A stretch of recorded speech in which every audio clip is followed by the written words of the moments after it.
साल की मनीषा, जिसे जीने नहीं दिया गया, एक मासूम जो नर्सिंग कॉलेज में दाखिले का सपना देख रही थी, मां की आंखों का तारा, पिता का सहारा, 11 अगस्त की दोपहर हंसते हुए घर से निकली और शाम को खबर आई, तुम्हारी बेटी अब कभी घर नहीं लौटेगी। वो मंजर जिसे सुनकर रूह कांप जाए।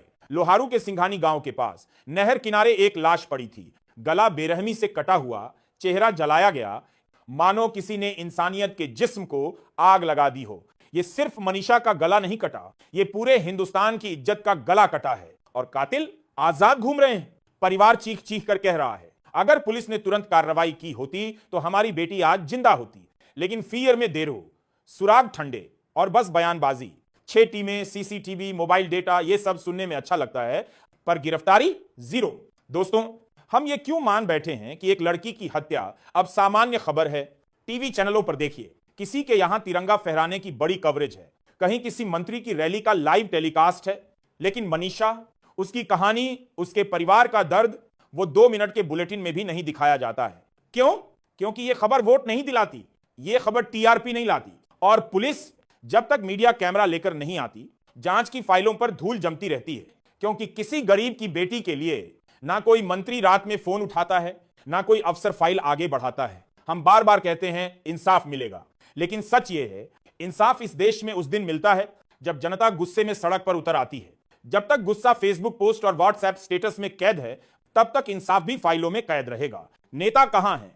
लोहारू से कांग्रेस के विधायक राजबीर फटिया, भिवानी महेंद्रगढ़ से बीजेपी के सांसद धर्मवीर और पिछली बार के लोहारू के विधायक जयप्रकाश दलाल, जो हरियाणा के कृषि मंत्री भी थे, जो बीजेपी से हैं। तीनों के क्षेत्र की बेटी का कत्ल हो गया। लेकिन जनता अब पूछ रही है, आपकी आवाज कहां है?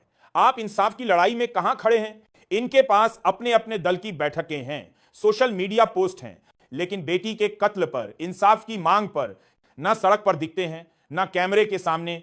और नेताओं से एक आखिरी सवाल, आप लाल किले से लेकर विधानसभा तक देश की बेटियों की सुरक्षा के वादे करते हैं, तो मनीषा आपकी बेटी नहीं थी क्या? क्या उसकी जान की कीमत किसी चुनावी एजेंडे से कम थी?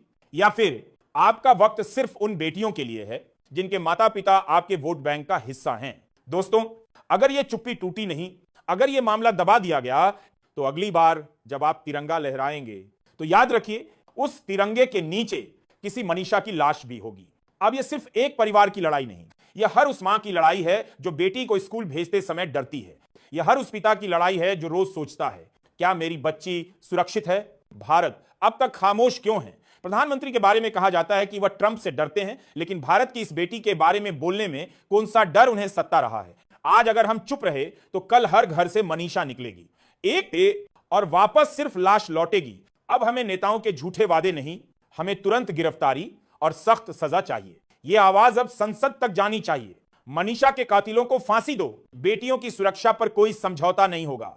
यह सिर्फ एक हैशटैग नहीं, यह 140 करोड़ भारतीयों की इंसाफ की हुंकार है। अगर मनीषा को इंसाफ नहीं मिला तो यह देश अपने बच्चों के लिए कब्रिस्तान बन जाएगा, और हम यह होने नहीं देंगे। दोस्तों, मनीषा का मामला सिर्फ एक अपराध की कहानी नहीं है, यह उस तंत्र की पोल खोलता है जो हमारी बेटियों को बचाने के लिए बना था, लेकिन बचा नहीं पाया। हमारे पास कानून हैं, घोषणाएं हैं, योजनाएं हैं, पर जब बात कार्रवाई की आती है तो सब सुस्त हो जाता है। चुनाव के वक्त यही नेता, यही पुलिस अफसर, यही प्रशासन आपके दरवाजे पर खड़े होकर कहते हैं, आपका एक एक वोट हमारे लिए कीमती है। पर आज जब आपकी बेटी का कातिल आजाद घूम रहा है, तब उनका वक्त कीमती हो गया है। किसी को बयान देने का वक्त नहीं, किसी को धरने में बैठने का वक्त नहीं। हमारा समाज भी अजीब है। पहले बेटी की मौत पर गुस्सा आता है, मोमबत्तियां जलती हैं, फिर 2 दिन में नया मुद्दा आ जाता है और हम भूल जाते हैं। देशें गिन करने के बाद, पड़रापर रात बाद, हम भूल जाते हैं कि अगली लाश शायद हमारे ही घर से निकलेगी। इसीलिए दोस्तों, यह मामला सिर्फ लोहारू या हरियाणा का नहीं है, यह पूरे भारत का है। आज अगर हम सबने एक साथ आवाज नहीं उठाई तो यह आवाज भी फाइलों में दब जाएगी, जैसे हजारों मामले दबते आए हैं। कहते हैं, बेटी की सुरक्षा राष्ट्र की सुरक्षा है।